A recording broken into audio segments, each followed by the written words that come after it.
जय हिंद दोस्तों।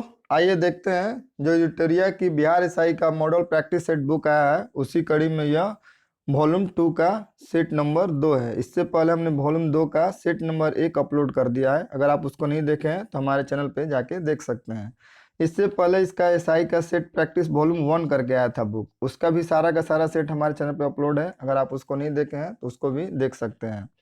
आइए देखते हैं। सेट बहुत खूबसूरत है, जो ये प्रीवियस ईयर को ध्यान में रख के ही बनाया गया है। और बोलते हैं पीटी में, जो बिहार एसआई का पीटी होता है उसमें करंट अफेयर का वेटेज भी ज़्यादा रहता है। इस सेट में करंट अफेयर का भी क्वेश्चन ठीक ठाक दिया हुआ है।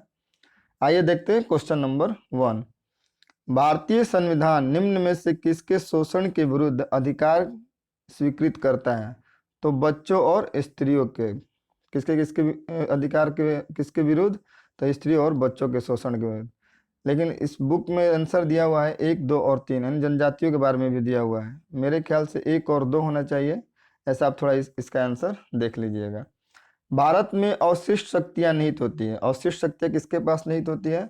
तो अवशिष्ट शक्तियां मतलब उस शक्ति से मतलब है जिसका जिसका चर्चा, मतलब जो सूची होता है, राज्य सूची, केंद्र सूची और समवर्ती सूची, जो विषय केंद्र सूची और राज्य सूची के में नहीं रखा गया है, उस सूची को कहाँ रखा गया है?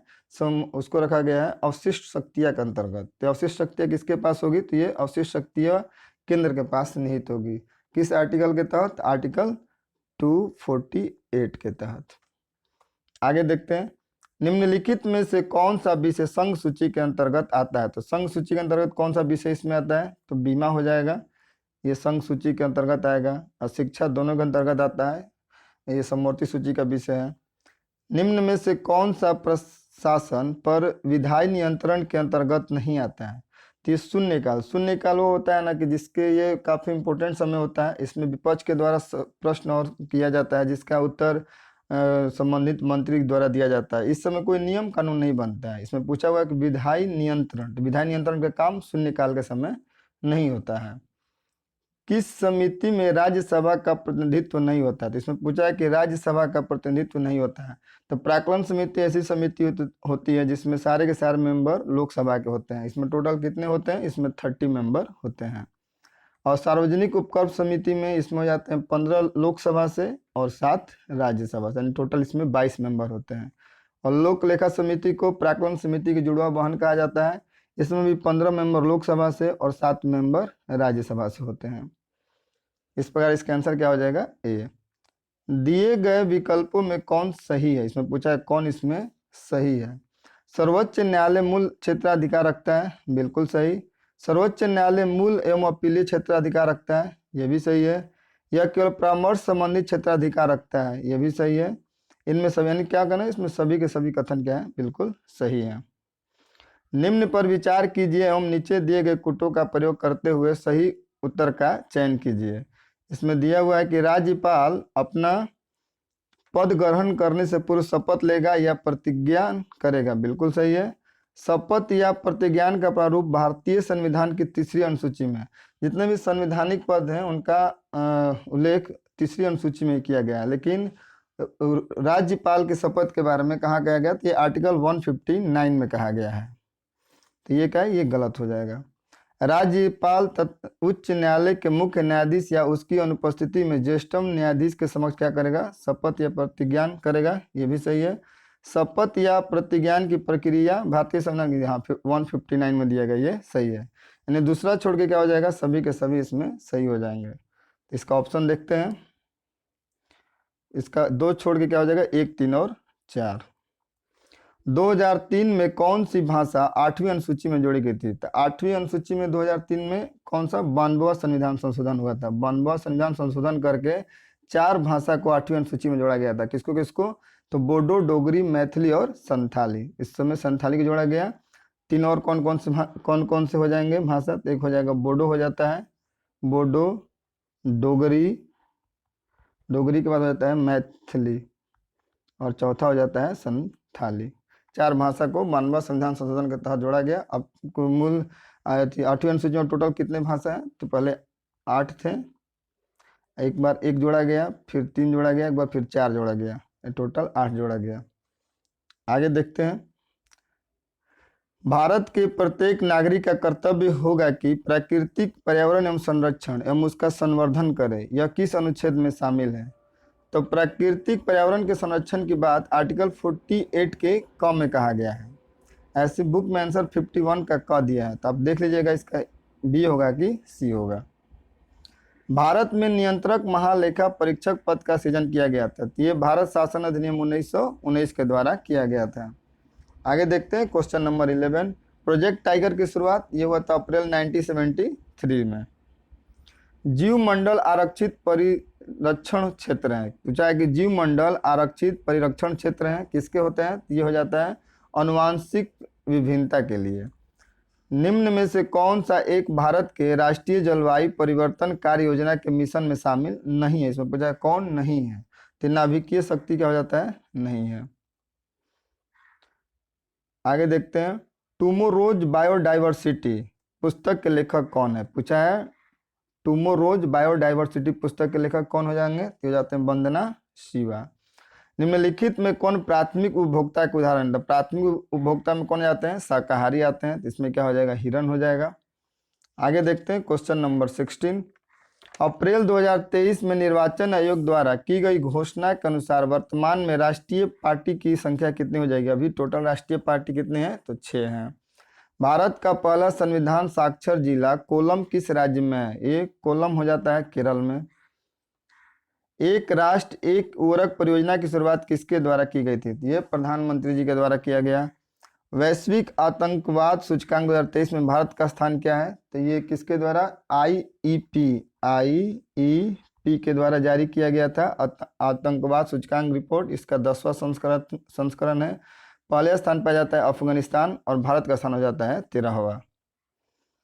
वर्ल्ड इकोनॉमिक आउटलुक रिपोर्ट 2023 द्वारा भारतीय अर्थव्यवस्था की वृद्धि दर कितनी अनुमानित की गई है? तो ये किया गया है 5.9 और 2024 के लिए किया गया है 6.3 2024 के लिए।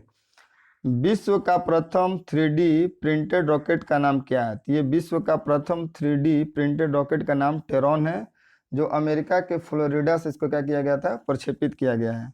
और इसका हाइट कितना है? तो 110 फीट इसकी लंबाई है। आगे देखते हैं भारत में व्यावसायिक तौर पर 5G सेवा लॉन्च करने वाली पहली कंपनी कौन सी है? तो ये एयरटेल हो जाएगी। माननीय प्रधानमंत्री नरेंद्र मोदी जी के द्वारा 1 अक्टूबर 2022 को गुजरात से क्या किया गया? प्रारंभ किया गया। आगे देखते हैं बाघ गणना रिपोर्ट 2022 के अनुसार 2018 के गणना की तुलना में बाघों की संख्या में कितनी वृद्धि हुई है? तो 200 की वृद्धि हो गई है। अभी भारत में बाघों की संख्या कितनी है? 3167। अर्जुन पुरस्कार 2022 विजेता ओम प्रकाश मिथरावल, नाम क्या है? ओम प्रकाश मिथरावल का संबंध किस खेल से है? इनका संबंध हो जाता है निशानेबाजी से। आगे देखते हैं 80वां गोल्ड ग्लोबल पुरस्कार 2023 में सर्वश्रेष्ठ अभिनेता का खिताब किसे दिया गया? कौन सा गोल्डन ग्लोबल पुरस्कार है? तो किसका क्रम है 80वां।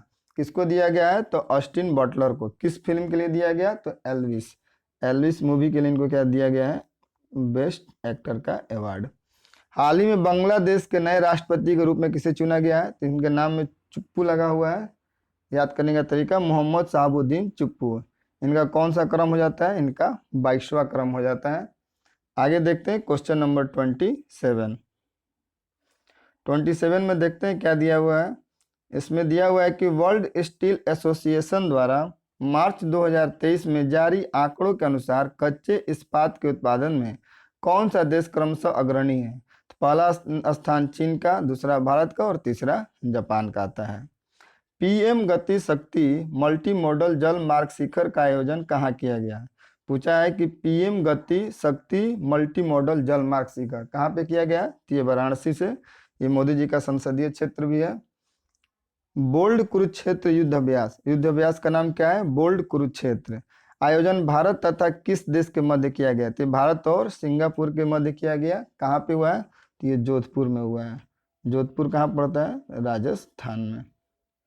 आगे देखते हैं बिहार जाति आधारित गणना 2022 के अनुसार बिहार में किस कोटि की जनसंख्या सर्वाधिक है? तो बिहार में अत्यंत पिछड़ा का संख्या सबसे ज़्यादा है, जो 36% है। और पिछड़ा वर्ग का हो जाता है उसके बाद 27%, अनुसूचित जाति हो जाते हैं 19.5% और अनारक्षित हो जाता है 15.5%। ये भी अब डाटा याद रखिए, हो सकता है आने वाले समय में इससे भी क्वेश्चन एग्जाम में देखने को मिलेगा ही। आगे देखते हैं क्वेश्चन नंबर 31। हाल ही में लंपी प्रोवेक टीका को किस मंत्रालय द्वारा लॉन्च किया गया? तो ये केंद्रीय कृषि एवं कल्याण मंत्रालय के द्वारा लॉन्च किया गया है। ये जानवरों में जो त्वचा संबंधित जो बीमारी होती है उससे क्या करेगी, रक्षा करेगी। आगे देखते हैं, WHO ने हाल ही में किस देश को मलेरिया मुक्त घोषित किया है? तो ये अजरबैजान और तजिकिस्तान दोनों को क्या किया है, मलेरिया मुक्त घोषित किया है। भारत में 16वें राष्ट्रपति द्रौपदी मुर्मू को कुल वैध मतों का कितना प्रतिशत मत प्राप्त हुआ था? तो 64.03% हुआ था। द्रौपदी मुर्मू के अगेंस्ट कौन खड़े थे? तो उनका नाम था यशवंत सिन्हा जी। आगे देखते हैं, निम्नलिखित में से किसे चिकित्सा के क्षेत्र में नोबेल पुरस्कार 2023 पूछ रहा है कि नोबेल पुरस्कार किस क्षेत्र में? तो चिकित्सा के क्षेत्र में।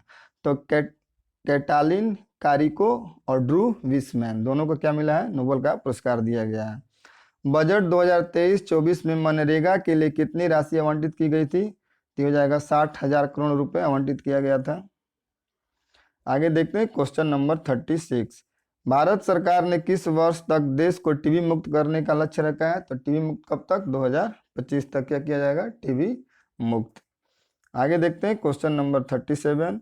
विश्व वन्य जीव दिवस 2023 का विषय क्या है? तो वन्य जीव संरक्षण के लिए भागीदारी इसका क्या था? थीम था।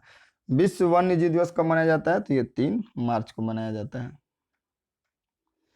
ऑपरेशन गंगा पुस्तक के लेखक इसके हो जाते हैं कौन? तरुण पिथौड़ा। ऑपरेशन गंगा पुस्तक के लेखक कौन हो जाते हैं? तो तरुण पिथौड़ा। सत्य व्यास का भी नाम आता है किसके लिए? बागी बलिया पुस्तक के नाम किसने लिखा था? तो सत्य व्यास ने। और ज्ञान चतुर्वेदी जी को ये लिखे थे पागलखाना पुस्तक। आगे देखते हैं, बीसीसीआई द्वारा आयोजित महिला प्रीमियर लीग 2023 का खिताब मुंबई इंडियंस ने किसे हरा कर जीता? तो दिल्ली कैपिटल्स को हरा के जीता। इसमें टोटल कुल 5 महिला टीम क्या गया था इसमें आईपीएल में, जिस तरह आईपीएल होता है उस तरह WPL हुआ है। इसमें 5 टीम भाग लिया जिसमें मुंबई पहली बार विनर हुआ दिल्ली को हरा के। आगे देखते हैं, विश्व बैडमिंटन चैंपियनशिप 2026 का आयोजन कहाँ किया जाएगा? तो ये कहाँ किया जाएगा? तो ये इंडिया में किया जाएगा। 3 में से कोई नहीं हो जाएगा। क्षेत्रीय ग्रामीण बैंक की स्थापना कब की गई थी? तो ये 2 अक्टूबर 1975 में।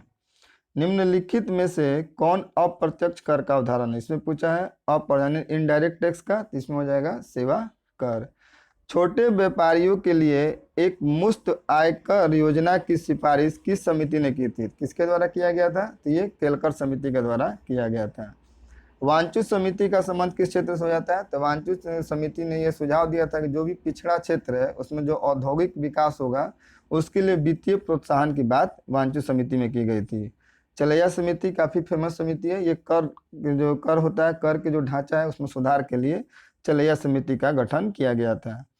नकदी लेन देन के सिद्धांत किसने दिया? इसमें दिया कि नकदी लेन देन का सिद्धांत किसके द्वारा दिया गया? ये दिया गया था फिशर के द्वारा। निम्नलिखित में कौन सा राज्य कृषि को उद्योग का दर्जा देने वाला पहला राज्य है? ये महाराष्ट्र क्या हो जाएगा? कृषि को क्या करते हैं? उद्योग का दर्जा देने वाला। किसी भी चीज को उद्योग का दर्जा देने से फायदा होता है कि आप उस पर क्या ले सकते हैं? लोन ले सकते हैं। आगे देखते हैं क्वेश्चन नंबर 46। अशोक के किस शिलालेख में आत्मनियंत्रण की शिक्षा दी गई है? तो ये किस शिलालेख में? तो 6ठे शिलालेख में। अशोक के शिलालेख की खोज कब हुई थी? तो 1750 में। किसके द्वारा किया गया था? तो फैन-थेलर के द्वारा। किसके द्वारा? फैन-थेलर। क्या नाम है इनका? फैन-थेलर द्वारा क्या किया गया था? इनके शिलालेख का खोज किया गया था। पहली शिलालेख में क्या कहा गया है? पशु बल की निंदा की गई है। क्या कि पशु बल नहीं करना चाहिए, पहला शिलालेख में कहा गया। दूसरे शिलालेख में लिखा गया मनुष्य और पशु दोनों की चिकित्सा का बात कहा गया है। 13वां में क्या हुआ है? कलिंग युद्ध के बारे में बताया गया है। सिंधु सभ्यता के प्रमुख स्थल आलमगीरपुर किस नदी के किनारे? तो आलमगीरपुर कहाँ पड़ता है? यूपी में पड़ता है। यूपी में मेरठ जिला में हिंडन नदी के किनारे। कौन सी नदी हो जाएगा? तो हिंडन नदी के किनारे। आगे देखते हैं क्वेश्चन नंबर 48 क्या कहता है। 48 में दिया हुआ है कि किस ब्राह्मण में गंधार, पंचाल आदि राजाओं का उल्लेख मिलता है? तो किस में मिलता है? तो ये सतपथ ब्राह्मण में मिलता है। देवपाड़ा अभिलेख का संबंध किस शासक से? तो देवपाड़ा से हो जाता है विजय सेन का। आगे देखते हैं, अलाउद्दीन खिलजी के समय भू राजस्व की दर उपज का कितना भाग था? ये उपज का 50% था, यानी 50% का मतलब क्या हो जाएगा? 1/2। सिकंदर सानी की उपाधि किसने लिया? तो अलाउद्दीन खिलजी ने। क्वेश्चन आता है कि सिकंदर सानी की उपाधि किसने धारण किया था? तो अलाउद्दीन खिलजी। अपने आप को सिकंदर समझता था।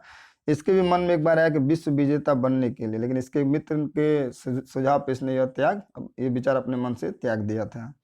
देवी अधिकार का सिद्धांत, एक आता है कि देवी अधिकार का सिद्धांत किसने अपनाया? तो इसको भी अलाउद्दीन खिलजी ने अपनाया था।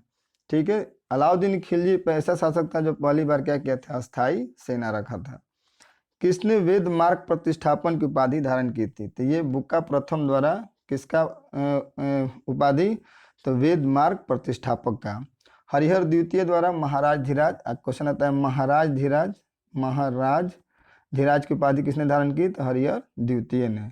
और देवराय द्वितीय ये गजबेटक मतलब होता है हाथियों का शिकार करने वाले। ये भी काफी क्वेश्चन इंपोर्टेंट है कि गजबेटक की उपाधि किसने धारण की थी? तो देवराय द्वितीय ने।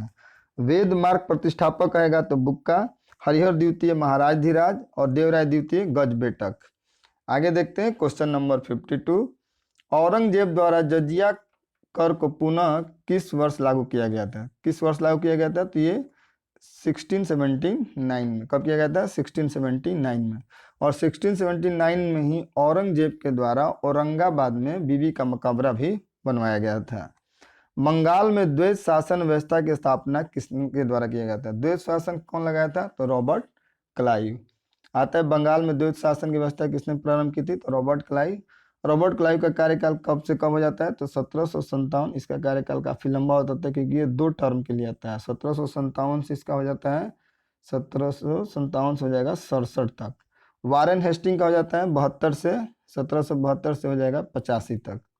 उसके बाद देखते हैं लॉर्ड डलहौजी का हो जाता है 48 से 56। इसका याद करने का तरीका कि 57 की क्रांति से पहले कौन था? तो यही था 56। इसके बाद कैनिंग आएगा तो 1857 की क्रांति होगी। लॉर्ड वेलेजली का कार्यकाल होता था 1798, यानी 1798 से कब हो जाता है? 1805 हो जाता है। इन सब का कार्यकाल भी काफी इंपॉर्टेंट है। कार्यकाल याद रहता है तो बहुत सारा क्वेश्चन ऑटोमेटिक आदमी पकड़ लेता है। सहायक संधि को स्वीकार करने वाला, एक क्वेश्चन आता है सहायक संधि का जन्मदाता कौन था? तो वेलेजली की सहायक संधि थी। सहायक संधि को स्वीकार करने वाला HMT, यानी हैदराबाद, मैसूर और तंजौर। आगे देखते हैं, पहाया विद्रोह का संबंध किस राज्य से था? ये बिहार और झारखंड से हो जाएगा। बिहार के भागलपुर में हुआ था। और इसका ये कब हुआ था? तो 1799 में। इसका नेतृत्व किसने किया था? तो तिलक माझी। 1857 के क्रांति को किस ब्रिटिश नायक ने इलाहाबाद में दबाया था? तो इलाहाबाद में कर्नल नील ने दबाया था। इलाहाबाद से नेतृत्व कौन कर रहा था? तो लियाकत अली। कौन कर रहे थे? इलाहाबाद से लियाकत अली। और इस विद्रोह को किसने दबाया था? तो कर्नल नील ने। आजाद हिंद सरकार की स्थापना किसके द्वारा किया गया था? पूछा है आजाद हिंद सरकार। अगर आजाद हिंद सरकार की बात करें तो 1943 में। कब? 1943 में सुभाष चंद्र बोस के द्वारा किया गया था, जब सरकार की बात करें। और आजाद हिंद फौज की बात करें तो 1942 में रास बिहारी बोस के द्वारा। जब फौज की बात करेगा तो रास बिहारी बोस, जब सरकार की बात करें तो सुभाष चंद्र बोस। निम्नलिखित में से कौन सी पुस्तक महात्मा गांधी द्वारा नहीं लिखी गई? तो यंग इंडिया गांधी जी ने लिखा है, हरिजन और हिंद स्वराज, तीनों की तीनों पुस्तक उनका लिखा हुआ है। मेरी कहानी हो जाता है पंडित जवाहरलाल नेहरू का। किसका है? JL नेहरू का। किस अधिवेशन में प्रथम भारतीय महिला कांग्रेस अधिवेशन की अध्यक्षता की थी? इसमें पूछा है भारतीय महिला पूछे तो हो जाएंगी कौन? सरोजनी नायडू। कब किया था? 1925 में। कहाँ पे? तो कानपुर में। कानपुर में किया था। ये कौन सा अधिवेशन था? तो ये 41वां अधिवेशन था। अगर पहली महिला पूछे तो 1917 में किसने किया था? तो एनी बेसेंट ने। Annie Besant. अगर पूछे कि भारतीय कांग्रेस का अधिवेशन भारतीय महिला पूछे तो हो जाएगा 1925 में कानपुर में सरोजनी नायडू ने किया था। अगर पहली महिला पूछे तो 1917 में किसने किया था? एनी बेसेंट ने किया था। आगे देखते हैं क्वेश्चन नंबर 60। समानता, स्वतंत्रता एवं बंधुत्व किस क्रांति का प्रमुख नारा था? तो ये किसका था? फ्रांसीसी क्रांति का नारा था। ये फ्रांसीसी क्रांति ये कब हुआ था? तो 1789 में। कब हुआ था? लुई 16वां के समय। लुई 16वां के समय। निम्नलिखित में से किन दो भौतिक राशियों का इकाई एक ही है? इसमें किसका किसका? तो बल और भार दो ऐसे हैं जिनके क्या हो जाएंगी? इकाइयां हो जाएंगी सेम। क्या होता है? या इनका न्यूटन होता है या किलोग्राम मीटर पर सेकंड स्क्वायर हो जाएगा। आगे देखते हैं।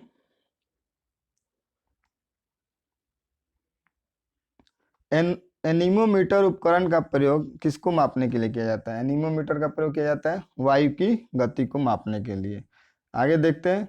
निम्नलिखित में से कौन सा सही समीकरण को दर्शाता है? तो सबको पता है कि यांत्रिक ऊर्जा बराबर क्या होता है? गतिज ऊर्जा प्लस स्थितिज ऊर्जा। तो इसमें देखिए यांत्रिक ऊर्जा माइनस गतिज ऊर्जा बराबर स्थितिज ऊर्जा दिया हुआ है।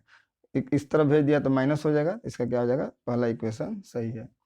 बर्नौली का प्रमेय, बर्नौली का प्रमेय किसके संरक्षण के सिद्धांत पर आधारित है? तो ये हो जाता है बल संरक्षण के सिद्धांत पर। किस पर हो जाएगा? सॉरी, बल नहीं, ऊर्जा के। बर्नौली का प्रमेय किसके संरक्षण के सिद्धांत पर आधारित है? तो ये हो जाता है ऊर्जा संरक्षण सिद्धांत के पर आधारित है। आगे देखते हैं क्वेश्चन नंबर 65। निम्नलिखित में से किसकी भिन्नता के कारण संपीड़न और विरलन उत्पन्न होते हैं? संपीड़न और विरलन उत्पन्न होते हैं किसके कारण? तो हो जाता है हवा का दबाव।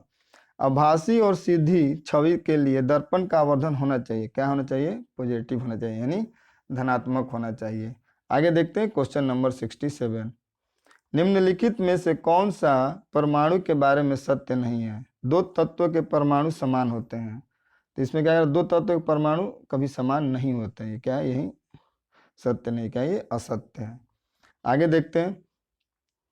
धातुओं के पतली तार के रूप में ढलने की विशेषता क्या कहलाती है? तो ये तन्यता कहलाती है। सबसे अधिक तन्यता किसका होता है? तो सबसे अधिक तन्यता सोना का होता है। इसको आप पीट के जितना चाहे उतना लंबा कर सकते हैं। जल शोधन में कौन सी प्रक्रिया का प्रयोग किया जाता है? तो ये विपरीत परासरण का प्रयोग किया जाता है। आगे देखते हैं क्वेश्चन नंबर 70 नंबर क्वेश्चन में दिया है कि निम्नलिखित में से कौन सा क्षारीय विलयन नहीं है? तो इसमें एल्युमिनियम हाइड्रोक्साइड क्या हो जाएगा? क्षारीय विलयन नहीं होगा, क्योंकि ये अम्ल और क्षार दोनों का गुण रखता है।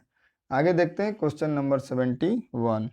निम्नलिखित में से कौन सा नीले लिटमस को लाल कर देगा? इसमें पूछा है कि कौन नीले लिटमस को क्या कर देगा? लाल लिटमस में कर देगा। तो जिस विलयन का पीएच मान 7 से कम होगा, जिसका भी 7 से कम होता है, वो क्या करता है? नीले लिटमस को लाल लिटमस में बदल देता है। तो क्या हो जाएगा? इसमें सिरका हो जाएगा। फ्लोरीन, क्लोरीन, ब्रोमीन, आयोडीन और ये हो जाता है एस्टोटीन को सामान्यतः किस नाम से जाना जाता है? ये हैलोजन ग्रुप के होते हैं। आगे देखते हैं। अमोनिया का वैसायिक निर्माण किस प्रक्रिया से होता है? पूछा है कि अमोनिया का वैसायिक निर्माण किस प्रक्रिया से होता है? तो ये होता है हैबर प्रक्रिया से। माइकोलॉजी का अध्ययन निम्न में से किससे संबंधित है? माइकोलॉजी हो जाएगा कवक से। निम्नलिखित में से कौन सा एक कोशिका में अधिक मात्रा में पाया जाता है? पूछा है कि एक कोशिका में अधिक मात्रा में पाया जाने वाला अणु क्या होता है? तो हो जाता है जल। जल की मात्रा क्या होगी? सबसे अधिक होगी।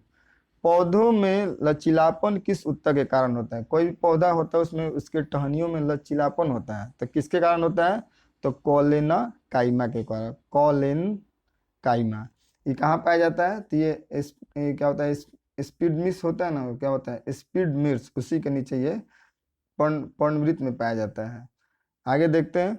मनुष्य में पुरुष के यौन गुणसूत्रों में कौन सा समूह होता है? अगर पुरुष की बात करें तो पुरुष में क्या होता है? एक्स वाई, और महिला में पूछे तो एक्स एक्स होता है। तो इसका क्या हो जाएगा? सी।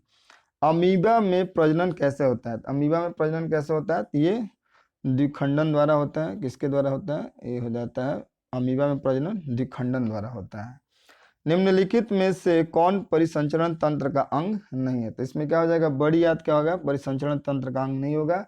परिसंचरण तंत्र से मतलब ऐसे अंग से होता है कि जो शरीर में कोशिकाओं के बीच पोषक तत्वों का संचरण करता है। जहाँ से पोषक तत्वों का संचरण होता है, पोषक तत्वों का, वही परिसंचरण तंत्र का अंग होता है। इसमें क्या हो जाएगा? बड़ी आंत इसका आंसर हो जाएगा। निम्नलिखित में से किन पौधों को जड़, तना और पत्तियों में विभेद नहीं किया जा सकता? पूछा है जड़, तना और पत्तियों में विभेदित नहीं किया जा सकता है। किसको नहीं किया जा सकता है? तो स्पाइरो गायरा को, स्पाइरा गायरा को नहीं किया जा सकता। क्या यह एक प्रकार का शैवाल है और इसमें क्या पाया जाता है? इसमें क्लोरोफिल पाया जाता है। आगे देखते हैं क्वेश्चन नंबर 81। एक तरफ सूची 1 दिया हुआ है, दूसरे तरफ सूची 2। सूची 1 में दिया हुआ है जलप्रपात का नाम और दूसरे तरफ राज्य का नाम दिया है, उसको क्या करना है? मिलाना है। तो दूध सागर, दूध सागर कहाँ हो जाएगा? गोवा में। दूध सागर कहाँ हो जाएगा? गोवा में। बरकाना, बरकाना हो जाता है कर्नाटक में। और दुदुमा हो जाएगा उड़ीसा में। और किलियूर क्या हो जाएगा? तमिलनाडु में।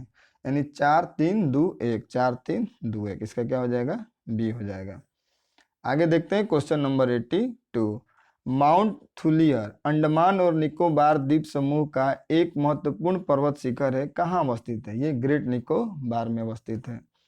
आगे दिया हुआ है कि एक तरफ भौगोलिक लक्षण है और दूसरे तरफ भौगोलिक प्रक्रिया का प्रकार दिया हुआ है, यानी सूची 1 को इसमें भी 2 से क्या करना है? मिलान करना है। एक तरफ दिया हुआ है भौगोलिक लक्षण यानी सर्क, सर्क का क्या होता है? ये हिमनद के अपर्दनी लक्षण को क्या कहा जाता है? सर्क कहा जाता है। यारडांग, यारडांग क्या हो जाएगा? वायु के अपर्दन लक्षण को यारडांग। ये हो गया। बरखान हो जाता है वायु के निक्षेपण लक्षण को। और ड्रोमलिन हो जाएगा हिमनद के निक्षेपण लक्षण को, यानी 4132 क्या हो जाएगा? 4132, इसका क्या हो जाएगा? ए। आगे देखते हैं क्वेश्चन नंबर 84 क्या कहता है? प्रति चक्रवात की विशेषता होती है, चक्रवात नहीं है, प्रति चक्रवात के बारे में बोला है। प्रति चक्रवात क्या होता है? प्रति चक्रवात में हो जाता है, ये केंद्र हो गया मान लीजिए। प्रति चक्रवात में केंद्र में क्या बनेगा? निम्न दाब बनेगा। निम्न दाब बने, सॉरी, चक्रवात कहता है तो केंद्र में बनता है निम्न दाब। अभी बोला है प्रति चक्रवात, तो प्रति चक्रवात बोला है तो यहाँ क्या बनेगा? देखिए अगर प्रति चक्रवात कहे तो केंद्र में बन जाता है उच्च दाब। क्या बनेगा? उच्च दाब। केंद्र में बनेगा उच्च दाब और इसके जस्ट बाहर बाहर क्या बनेगा? निम्न दाब बनता है। प्रति चक्र में बाहर क्या बनेगा? निम्न दाब बनेगा, जिस कारण हवाएं क्या होगी? केंद्र से बाहर की ओर आएंगी, जिस वजह से हल्का हल्का हवा बहेगा और क्या होगा? मौसम साफ रहेगा, स्वच्छ मौसम रहेगा। ठीक है। इसमें क्या होता है कि ये जब ये उत्तरी गोलार्ध में जाएगा तो उत्तरी गोलार्ध में ये क्लॉकवाइज और दक्षिणी गोलार्ध में ही एंटी क्लॉकवाइज, यानी घड़ी के विपरीत ये हवाएं बहेंगी। तो प्रति चक्रवात में क्या होता है? आसमान साफ होता है और स्वच्छ मौसम होता है और धीरे धीरे हवाएं बहती हैं। आगे देखते हैं क्वेश्चन नंबर 85। निम्नलिखित नदियों में से कौन सी एक पंच नद में सम्मिलित नहीं है? तो सिंधु नदी की जो सहायक नदी है वहीं पंच नदियां होती हैं, तो इसमें क्या हो जाएगा? सिंधु नदी नहीं होगा। कौन कौन हो जाएगा? झेलम, सतलज, ब्यास, रावी और चिनाब। क्या हो जाएगा? रावी और चिनाब, एक चिनाब हो जाएगा। यही 5 नदियां किसमें आती है? पंचनद के अंतर्गत आती है। झेलम, सतलज, रावी, चिनाब, ब्यास। आगे देखते हैं क्वेश्चन नंबर 86। निम्नलिखित स्थलों में से कौन सा एक लौह अयस्क खनन क्षेत्र नहीं है? तो लौह अयस्क खनन क्षेत्र नहीं पूछ रहा है, तो बेलाडीला ये भी लौह है, कहाँ पे पाया जाता है? ये छत्तीसगढ़ में पाया जाता है। मयूरभंज ये हो जाता है उड़ीसा में, मयूरभंज उड़ीसा में। अनंतपुर हो जाएगा कहाँ पे? आंध्र प्रदेश में। और ये मलाज खंड होता है कहाँ पे? एमपी में है। किस चीज़ के लिए? ये तांबा के लिए हो जाएगा। ये लौह अयस्क के लिए नहीं हो, ये तांबा के लिए होता है। 2011 की जनगणना के अनुसार निम्नलिखित राज्यों में से किस राज्य में जनसंख्या घनत्व न्यूनतम है? जनसंख्या घनत्व से मतलब होता है कि एक क्या होता है? वर्ग किलोमीटर में, स्क्वायर वर्ग किलोमीटर में कितने व्यक्ति रहते हैं, वो क्या होता है? जनसंख्या घनत्व होता है। तो सबसे कम जनसंख्या घनत्व है अरुणाचल प्रदेश में, कितना है? 17 है। उसके बाद हो जाता है मिजोरम का, मिजोरम में कितना हो जाएगा? 52। और सिक्किम हो जाता है 86। तो अरुणाचल प्रदेश तो ऑप्शन में है नहीं, तो इस हिसाब से आंसर क्या हो जाएगा? मिजोरम हो जाएगा। आगे देखते हैं क्वेश्चन नंबर 88। 88 में दिया हुआ है कि निम्नलिखित में से कौन सा कथन सत्य है? इसमें पूछा कौन सा कथन सत्य है? वेंगुएला, वेंगुएला प्रशांत महासागर, ये प्रशांत महासागर के नहीं, ये हो जाता है अटलांटिक का होता है। समताप मंडल में संवहनीय धाराएं बहती है, समताप मंडल में कोई मौसमी घटनाएं नहीं होती है, ये भी गलत है। सिमुम अरब रेगिस्तान में बहने वाली ठंडी नहीं, ये गर्म और शुष्क जलधारा है। ब्रिक फील्डर ऑस्ट्रेलिया में चलने वाली गर्म एवं शुष्क हवाएं क्या है? ये क्या है? बिल्कुल सही है। आगे देखते हैं क्वेश्चन नंबर 89। कन्याकुमारी से कृष्णा डेल्टा तक के तट को किस नाम से जाना जाता है? पूछा है कन्याकुमारी से कृष्णा नदी तक, तो कन्याकुमारी से कृष्णा नदी तक को क्या कहा जाता है? कोरोमंडल तट कहा जाता है। और कृष्णा से हो जाएगा गोदावरी, कृष्णा के डेल्टा से गोदावरी के डेल्टा को गोलकुंडा कहा जाता है। कोंकण तट हो जाता है कहाँ पे? ये हो जाएगा पश्चिमी तट पर। कहाँ से कहाँ तक? ये हो जाएगा गुजरात से गोवा, ये हो जाएगा गुजरात से गोवा, कोंकण हो जाएगा। अब मालाबार तट कहाँ हो जाता है? तो मालाबार तट मंगलुरु से कन्याकुमारी, मंगलुरु से कन्याकुमारी तक को मालाबार तट। कोरोमंडल हो जाएगा कहाँ से? कन्याकुमारी से कृष्णा के डेल्टा तक, और कृष्णा से गोदावरी का डेल्टा गोलकुंडा, ये हो जाता है पश्चिमी तट पे कोंकण, गुजरात से गोवा। अब मालाबार तट हो जाता है मंगलुरु से कन्याकुमारी। रोहिला राष्ट्रीय उद्यान, रोहिला राष्ट्रीय उद्यान कहाँ पड़ता है? हिमाचल प्रदेश में। ये कस्तूरी हिरण के लिए क्या है? फेमस है। निम्न में से कौन व्यक्ति steel man of India, steel man of India किसको कहा जाता है? तो जमशेद जी ईरानी को कहा जाता है, जिनका हाल ही में निधन हो गया 86 वर्ष की वायु में। निम्न में से किस कंपनी को महारत्न कंपनी का दर्जा प्राप्त नहीं है? इसमें दिया हुआ है कि नहीं है, पूछा है नहीं है, किसको नहीं है? तो इसमें हो जाएगा हिंदुस्तान एरोनॉटिक्स इंडिया लिमिटेड को क्या है? महारत्न कंपनी का दर्जा प्राप्त नहीं है। टोटल महारत्न कंपनियों की संख्या कितनी है? अभी 12 है। आगे देखते हैं क्वेश्चन नंबर 93। मंकी पॉक्स नामक बीमारी को विश्व स्वास्थ्य संगठन द्वारा क्या नाम दिया गया? तो ये एम पॉक्स दिया गया। अब दलखाई नृत्य किस राज्य का एक लोक नृत्य है? तो दलखाई हो जाएगा उड़ीसा। भारतीय वायुसेना के लिए राफेल, राफेल विमान, ये हो जाएगा फ्रांस से। राफेल से 2016 में ही फ्रांस से क्या हुआ था? इस पे समझौता हुआ था कि 36 राफेल लेने की बात हुई थी। आगे देखते हैं, लुप्त संख्या ज्ञात करें। इसमें दिया हुआ 15, 14, 89। क्या करेंगे? सॉरी 5 गुने 14 अब प्लस 5 प्लस 14, इसको हल करेंगे तो कितना आ रहा है? 14 5 70, 70 और 15, 14 5 19 हो जाएगा 89। उसी प्रकार 7 गुने 8 प्लस 7 प्लस 8, 8 7 56 और 8 7 15 हो जाएगा 71। उसी प्रकार 11 इंटू 9 अब प्लस 11 प्लस 9 हल कीजिएगा तो 199 आ जाएगा। आगे देखते हैं, संख्याओं के उस समुच्चय को चुनिए जो निम्नलिखित समुच्चय के समान है। तो 12 6 18 और 18 18 36, जोड़ने पे कितना रहा? 36। तो 12 8 20 और 16 36, ये क्या हो जाएगा? 97 का सी। आगे देखते हैं क्वेश्चन नंबर 98। 9000 का 10% वार्षिक दर से 2 वर्ष और 4 माह का चक्रवृद्धि ब्याज पूछा है, तो ये हो जाएगा 2253 रुपये आ जाएगा। इसमें पूछा है कि नदी की धारा की गति 3 किलोमीटर प्रति घंटा और नाव 36 किलोमीटर जाती है, 9 घंटे में प्रारंभिक बिंदु पर वापस आती है। तो शांत पानी में नाव की गति पूछा है, तो इसमें क्या हो जाएगा? मान 36 दिया हुआ है दूरी, इसमें पूछा है नाव की गति मान लीजिए x, तो नाव की गति हो जाएगा x प्लस 3, फिर हो जाएगा 36, x माइनस 3 बराबर कितना लाना है? 9 लाना है। हीट एंड ट्रायल्स x का मान रख के देखते हैं, x का मान 9 रखने पे आ जाएगा। आगे देखते हैं, लास्ट क्वेश्चन है क्वेश्चन नंबर 100 में देखिए क्या दिया। इसमें दिया गया आकृति में त्रिभुज की संख्या पूछा है, तो इसमें हो जाएगा त्रिभुज की संख्या 32। इस प्रकार वॉल्यूम 2 का सेट नंबर 2 खत्म होता है। बहुत जल्द मिलते हैं इसके अगले सेट नंबर 3 के साथ।